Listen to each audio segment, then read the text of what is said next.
وأن هذا صراطي مستقيما فاتبعوه ولا تتبعوا السبل فتفرق بكم عن سبيله ذلكم وصاكم به لعلكم تتقون.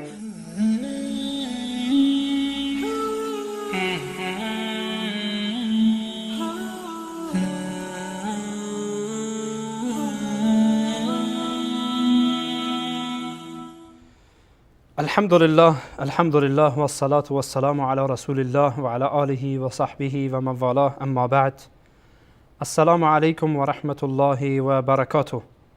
بینندگان عزیز و گرامی، در خدمت شما هستیم از یکی دیگر از قسمت‌های برنامه راهنمود سنت.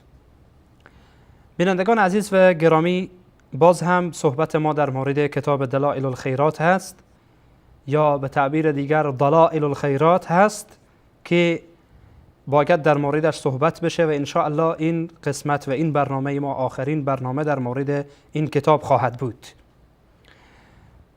در این کتاب موارد دیگری وجود دارد که کلاً مخالف با سنت رسول الله صلی الله علیه و سلم و کلاً مخالف است با آنچه را که رسول الله صلی الله علیه و سلم برای ما آورده اند. موضوع توسل هست که در این کتاب مستقیما به رسول الله صلی الله علیه و سلم توسل می شود که ما در برنامه‌های اولیه این برنامه یعنی راهنمود سنت صحبت‌های طولانی در مورد توسل داشتیم و بعضی از شبهات را هم در این مورد جواب دادیم. ولی در این برنامه و در این قسمت چون کلام از توسل شد، تلاش میکنیم به صورت بسیار کوتاه و فشرده بحث را اندکی به آن اشاره بکنیم. اول اجازه بدین که از متن کتاب به خدمت شما بخوانم که این فرد چی گفته و در اینجا چی هست و بعد ان شاء الله به رد آن خواهیم پرداخت. در اینجا میگوید: اللهم اینی اسألک و اتوجه الیک بحبیبک المصطفى. ای الله، از تو میطلبیم و توجه میکنیم به سوی تو به توسط پیامبرت. عندک یا حبیبنا یا سیدنا محمد. حالا دیگه مستقیما به پیامبر توجه میکنه. حالا الله نه، بلکه مستقیما به پیامبر علیه الصلاة و السلام میگه: یا حبیبنا، ای پیامبر ما، ای عزیز ما. یا سیدنا، ای سردار ما. محمد، انا نتوسل بک، ما به تو توسل میکنیم. الی ربک، به سوی پروردگارت. فاشفع لنا، ما را شفاعت کن. عند المولى العظیم، در نزد پروردگار و در نزد مولای بزرگ. یا نعم الرسول الطاهر، ای پیامبر خوب و پاکیزه و پاک. اللهم شفعه فینا، باز دوباره برمیگرده به الله. اللهم شفعه فینا، ای الله شفاعت پیامبرت را در حق ما قبول کن. بجاهه، به جاه او، به جایگاه و مرتبه او. عندک، به نزدت. ثلاثا، گفته 3 بار این را بخوانه. در ورد خود، در وردی که در همان روز میخوانه، این را 3 بار این شرک را و این حرف را تکرار بکنه، یا این حرف بدعت را، حداقل این حرف بدعت را تکرار بکنه. شما توجه کنید، اولا به الله متعال میگه که ای الله، ما از تو میخواهیم و توجه میکنیم به سوی تو به خاطر پیامبرت. این یک توسل. توسل دیگر مستقیما الله پیامبر را صلی الله علیه و سلم را مخاطب قرار میده. یا حبیبنا، میگه یا سیدنا محمد، انا نتوسل بک، ما به تو توسل میکنیم. بعد میگه فاشفع لنا، شفاعت ما را بکن. عند المولى العظیم، به نزد پروردگار بزرگت، به نزد پروردگار و مولای بزرگ ما. این حرف را بینندگان عزیز و گرامی، این حرف خطرناکه. یک مسلمان این را بارها تکرار می کند و این تأکید کرده که ثلاثا، 3 بار این را بخوانه، 3 بار این را ورد بکنه. یعنی در همان روزی که نوبت این ورد هست، نوبت این حزب هست، 3 بار همین نکته را فقط تکرار کند. شما تعجب نمی کنید که چرا 3 بار تکرار کند؟ با وجودی که کلمات رکیک و کلمات بدعت و شرک در آن وجود دارد، میگوید 3 بار آن را تکرار کن تا خوب شیطان بر تو مسلط بشه، تا خوب این شرک و بدعت در قلب تو جای بگیره و این را حفظ بکنی که بار بار تکرار بکنی. باز یک فرد از این دفاع میکنه، از این کتاب دفاع میکنه، شاید نمیفهمه، معنایش رو نمیفهمه که چی میگه. این در میان فارسی زبان ها با افراد فراوانی که بنده با اونها نشست داشتم و با اونها صحبت کردم، معنایش را بیچاره ها نمیدانند، عاجزند، معنایش را نمیدانند که این چی میگه. ما در قرآن کریم چیزی به نام توسل داریم، اما توسل به ذوات فاضله و مستقیما پیامبر را مخاطب قرار دادن، نعوذ بالله، این خطرناکه. در عقیده یک مسلمان این خطرناکه. الله سبحانه و تعالی میگه وقتی که مشرکین از پیامبر صلی الله علیه و سلم پرسان میکنن که ای پیامبر بگو که ما چگونه الله متعال را عبادت بکنیم و چگونه الله را بخواهیم و چگونه از الله متعال چیزی را طلب بکنیم، وقتی از رسول الله صلی الله علیه و سلم سوال میشه، رسول الله صلی الله علیه و سلم چی میگن؟ قرآن کریم نقل میکنه که وقتی اونها عبادت میکردن بت‌هایشان را عبادت میکردن، وقتی به اونها گفته میشد که شما اینها را نپرستید، عبادت نکنید، چی میگفتن؟ میگفتن ما نعبدهم الا لیقربونا الی الله زلفا. ما اینها را عبادت نمیکنیم مگر اینکه اینها وسیله میشوند برای رسیدن ما به خدا، وسیله قربت ما میشوند به رسیدن ما به الله سبحانه و تعالی. این که این فرد میآید پیامبر را مورد مخاطب قرار میدهد که ای پیامبر ما را توسل بکن، وسیله ما بشو در پیشگاه خداوند سبحانه و تعالی، این را قرآن کریم قبول نمی کند، این را اسلام قبول نمی کند، این را سنت پیامبر رد می کند، قبول نمی کند. این را آیه قرآن ایاک نعبد و ایاک نستعین رد می کند. این را آیه قرآن که و اذا سألک عبادی عنی فانی قریب رد می کند. آیات قرآن کریم در این مورد فراوان است. این فرد با کدام جرأت و با کدام دلیل و با کدام استدلال پیامبر را مورد مخاطب خودش قرار می دهد و از پیامبر می طلبد، باز تکرار می کنم، از پیامبر می طلبد تا در حق او شفاعت بکند. شفاعت را باید تو از الله بطلبی، شفاعت را از الله بطلبی، نه اینکه از پیامبر بطلبی که در حق تو شفاعت بکند. چون در شفاعت 2 شرط اساسی و 2 شرط مهم موجود است. یکی شرط رضایت الله، تا زمانی که الله متعال راضی نباشد که شفاعت کسی را در حق تو قبول بکند، این بیفایده است. و شرط دوم شرط اذن، اجازه هست، باید الله اجازه بده که در حق تو شفاعت بشه. اما این فرد شفاعت آخرت را نمیگوید، شفاعت عظما را نمیگوید، شفاعتی که رسول الله صلی الله علیه و سلم در روز قیامت در حق بندگان الله و امتیان خود میکنند، بلکه این فرد شفاعتی را میگوید در دنیا. پیامبر را از راه دور صدا میزند، در هر منطقه از دنیا که هستی، نعوذ بالله پیامبر را صدا میزند که ای پیامبر در حق من در پیشگاه خدا شفاعت بکن. آیا این کار موافق با قرآن هست؟ موافق با اسلام هست؟ کدام اسلام؟ کدام قرآن؟ کدام سنت پیامبر؟ حضرت انس رضی الله تعالی عنه، انس ابن مالک رضی الله تعالی عنه میفرماید که در زمان عمر ابن خطاب رضی الله تعالی عنه قحطی به وجود آمد و عمر رضی الله تعالی عنه چیکار کرد؟ استسقا کرد به وسیله عباس. نه اینکه برود پیش عباس بگوید که یا الله به جاه و به مکان و به جایگاه عباس به ما باران بدی. این را نگفت و در روایات آمده که توضیح داده که این دعا چی بود، چی کار کرد. از عباس دعا خواست، گفت ای عباس برای ما دعا کن. به جاه و مکان و ذات عباس توسل نجست، که این هم یک غلط فهمیه در میان بعضی ها. فکر میکنن که حضرت عمر رضی الله تعالی عنه به ذات عباس توسل جست. نه، به دعای عباس توسل جست. اما حضرت عمر چی میگوید وقتی استسقا میکند، وقتی طلب باران میکند و طلب دعا میکند از عباس؟ چی میگوید؟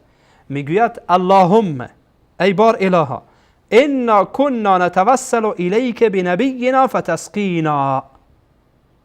ای الله، ما بودیم که توسل میکردیم به پیامبرت، فتسقینا، و تو برای ما یا الله باران میدادی. چگونه صحابه به پیامبر صلی الله علیه و سلم استسقا میکردن؟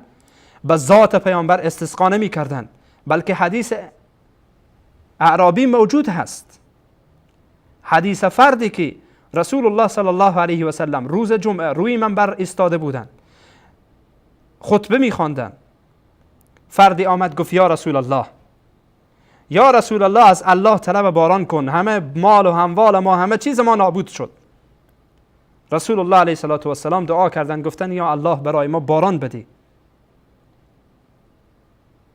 این یکی از موارد هست، در احادیث فراوان وجود دارد این موارد. این یکی از موارد است که به خدمت شما عرض میکنم. و رسول الله علیه و سلام از الله طلب باران کردن و الله به ایشان باران داد به مردم. یک هفته کامل باران بارید. هفته دومی همین فرد یا فرد دیگری آمد گفت یا رسول الله، باز پیامبر روی منبر بودن، یا رسول الله همه چیز نابود شد، راه ها همه بند شد، دعا کن برای ما. پیامبر علیه و سلام فرمودن اللهم حوالینا لا علینا. ای الله، این باران را از بالای سر مدینه دور کن، این ابرها را از بالای سر مدینه دور بکن، در مناطق بیرون از مدینه ببارد.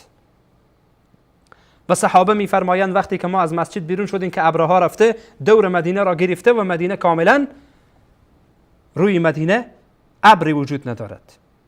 این استسقا بود. این توسلی که عمر رضی الله عنه میگوید همین توسل است که صحابه به دعای پیامبر توسل میکردن، نه به جاه و ذات پیامبر.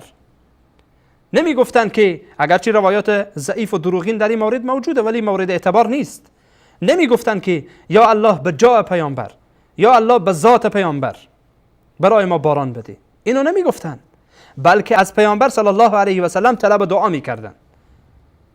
میگفتند که ای پیامبر برای ما دعا بکن که الله برای ما باران بده.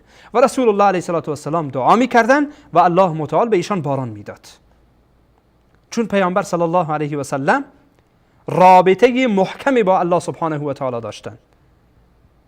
برای پیامبر میگفتن تو از الله بخوا، دعا بکن تا اینکه الله سبحانه و تعالی باران برای ما نصیب کند، باران برای ما بدهد.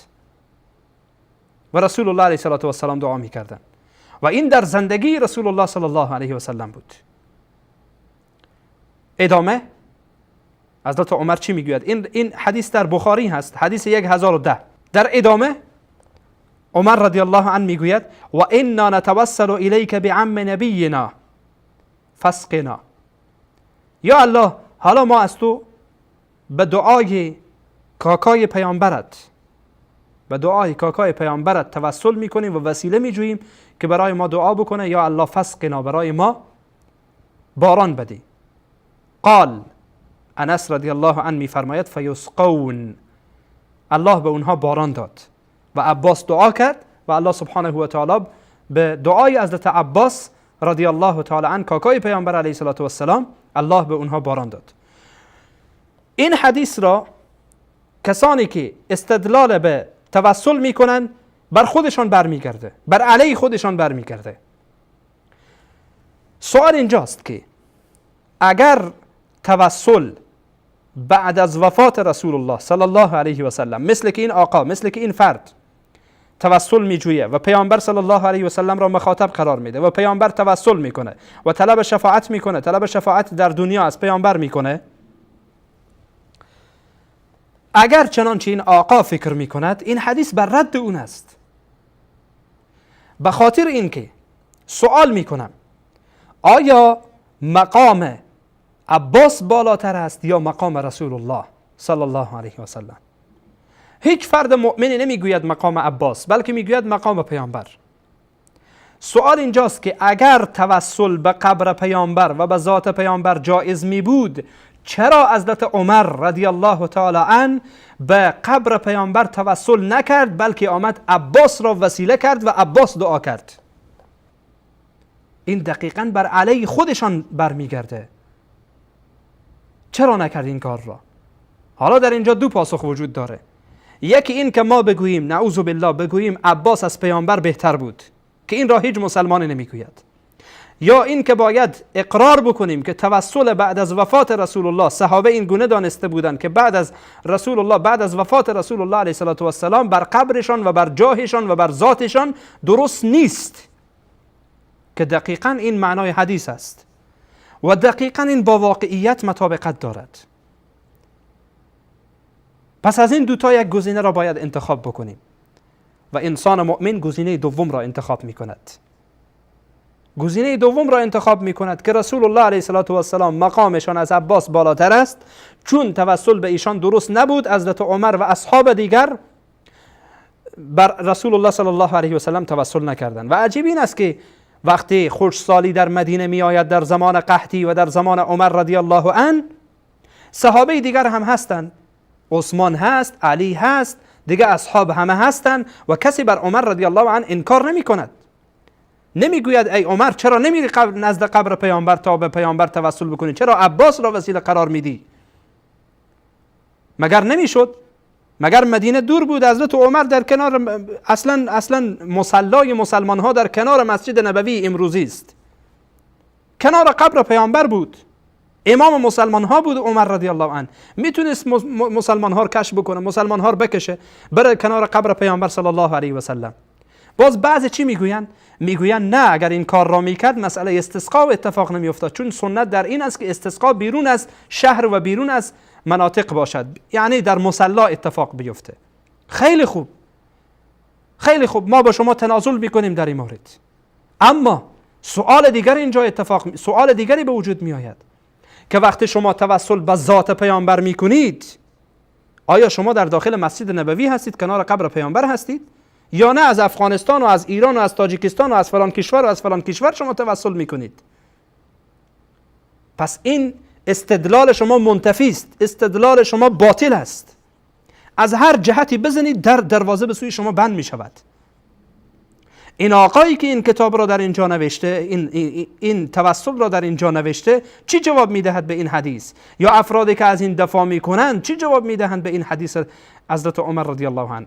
آیات قرآن در این مورد فراوانه، ولی به خاطر اینکه به این واسطه این حدیث را بنده عرض کردم و بنده به خدمت شما این را روایت کردم، به خاطر اینکه از این حدیث اونها به نفع خودشان میگیرند، به این حدیث استدلال میکنند برای جواز توسل نامشروع و جواز توسل بدعی و شرکی خودشان. به هر صورت بینندگان عزیز و گرامی، این فرد میگوید که به رسول الله یا حبیبنا یا سیدنا محمد انا نتوسل الیک، انا نتوسل بک الی ربک فاشفع لنا عند المولى العظیم یا نعم الرسول الطاهر اللهم شفعه فینا بجاهه عندك. و میگه سبار این را بخوانه. یعنی یک مسلمان واقعا تعجب آوره. من میدانم که اکثر مسلمان ها این موضوعات را نمیدانند، و الا اینکه یک مسلمان چگونه این را میخواند ورد میکند، چگونه این را میخواند و ورد میکند. به هر صورت این هم یکی دیگر از قسمت هایی بود که مخالفت صریح و مخالفت کاملا قوی با واضح با آیات قرآن کریم و احادیث رسول الله صلی الله علیه و سلم دارد. قسمت اخیری که در این برنامه به خدمت شما بینندگان عزیز عرض می کنم، اجازه بدید یک میان برنامه بگیرین. بعد از میان برنامه قسمت بعدی را به خدمت شما عزیزان، مخالفت بعدی این کتاب را با کتاب الله و سنت رسول الله صلی الله علیه و سلم بیان خواهم کرد.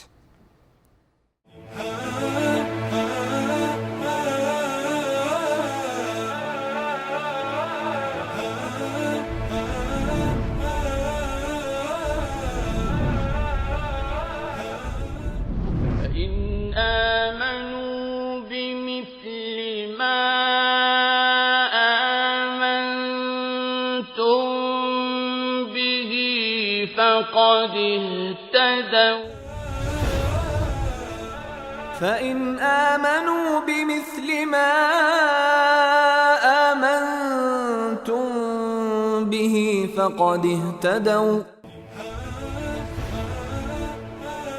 فإن آمنوا بمثل ما آمنتم به فقد اهتدوا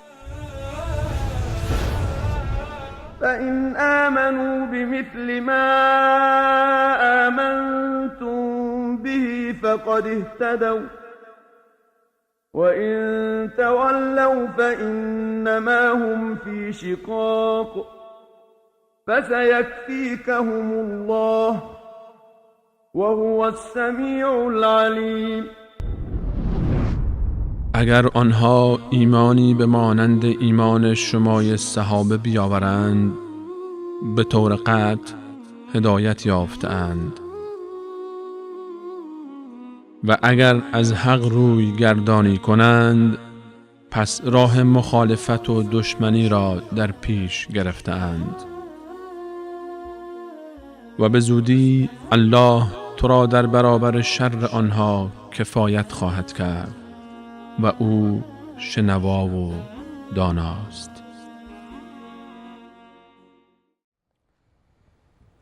با عرض سلام مجدد به خدمت شما بینندگان عزیز و گرامی، در خدمت شما هستیم از ادامه برنامه راهنمود سنت. بینندگان عزیز و گرامی، در این قسمت که آخرین قسمت انشاءالله از این کتاب خواهد بود، چون گفتیم خرافات و خزعبلات در این کتاب یعنی کتاب دلائل الخیرات زیاد هست و نمیتوانیم که حقیقتاً به کل این مسائل بپردازیم و وقت برنامه ما را میگیره.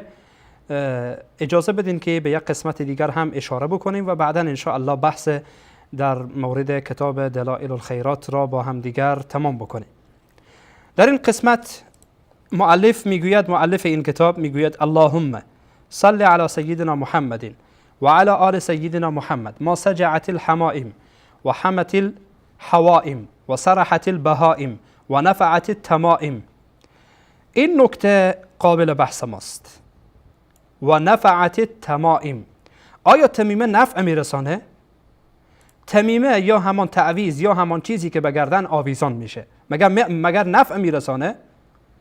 یعنی جملهش این میشه که ما نفعت التمائم، مگر تمیمه که پیامبر صلی الله علیه و سلم در حدیثی میفرمایند من تعلق تمیمه فلا اتم الله له، کسی که تمیمه میبندد بر خودش یا همان چیزی را آویزان میکند الله متعال کارش را تمام نکند، کارش را کامل نکند.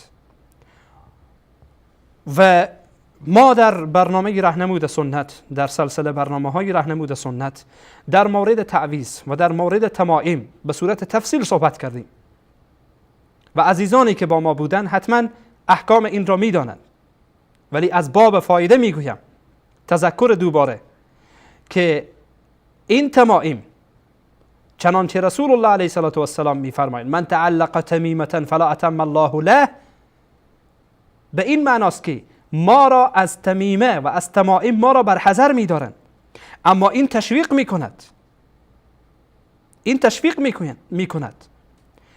این حرفش که میگوید و نفعت التمائم به این معناست که تمائم نفع میرسانه، فایده میرسانه. این را کدام عالم اسلامی گفته؟ این را کدام آیه قرآن گفته؟ این را کدام سنت و کدام حدیث از احادیث رسول الله صلی الله علیه و سلم به آن اشاره کرده و یا حرفی از آن زده؟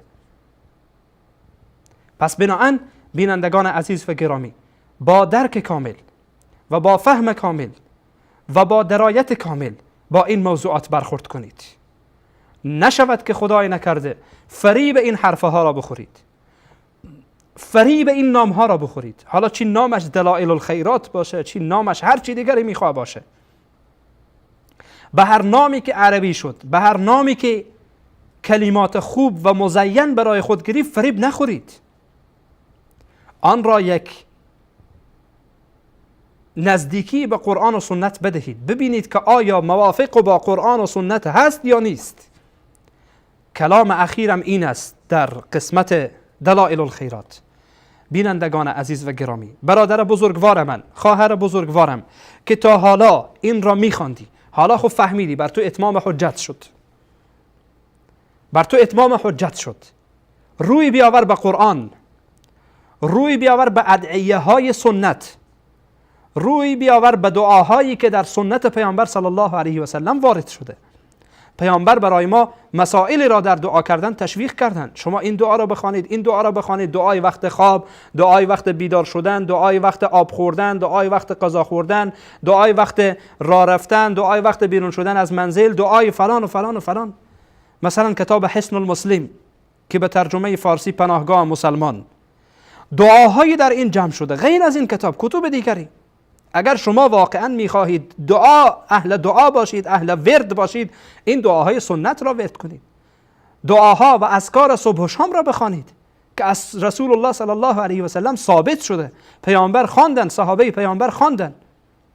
دعاهای بعد از نمازها را بخوانید، ادعیه و اذکاری که بعد از نمازهای فرض به آنها توجه شده، آنها را بخوانید. نه اینکه به دنبال دعاهای ساختگی و به دنبال دعاهایی که اصلا هیچ ربطی به اسلام ندارد، هیچ ربطی به قرآن ندارد، هیچ ربطی به عقیده اهل اسلام ندارد، به اینها مراجعه کنید. نشود که خدای نکرده عقیده و فکر و اندیشه تان را و عباداتتان را به باد بدهید. چون اگر فردی با عقیده و با فهم و درایت این مسائلی که در این کتاب آمده را بخواند، تمام اعمالش خودش را نابود می کند، اعمال خیر خودش را نابود می کند، مگر این که نداند تا این که به او اتمام حجت بشود. و ای خواهر و برادر مسلمانم که شما این حرفها را شنیدید و دیدید، با استناد از کتاب دلائل الخیرات و با نشان دادن تصویر از کتاب دلائل الخیرات به خدمت شما عزیزان، بر شما اتمام حجت شد. حالا دیگه در پیشگاه خداوند متعال شما هیچ دلیلی برای گفتن ندارید که عذر بتراشید که یا الله ما نفهمیدیم و یا نمیفهمیدیم. این بود حرف اخیرم در این برنامه و امیدوارم که الله سبحانه و تعالی جامعه ما را از شر این خرافات و از شر این بدعات، حالا تحت هر عنوان و تحت هر نامی که میخواهد باشد، الله متعال نجات بدهد. از خدمت شما عزیزان در این برنامه و در این قسمت رخصت می شوم تا قسمت بعدی که انشاءالله از موضوع جدید در خدمت شما خواهیم بود. همه شما را به الله پاک بی همتا می سپارم. الله سبحانه و تعالی یار و مددگار همه من و شما باشد و السلام علیکم و رحمت الله و برکاته.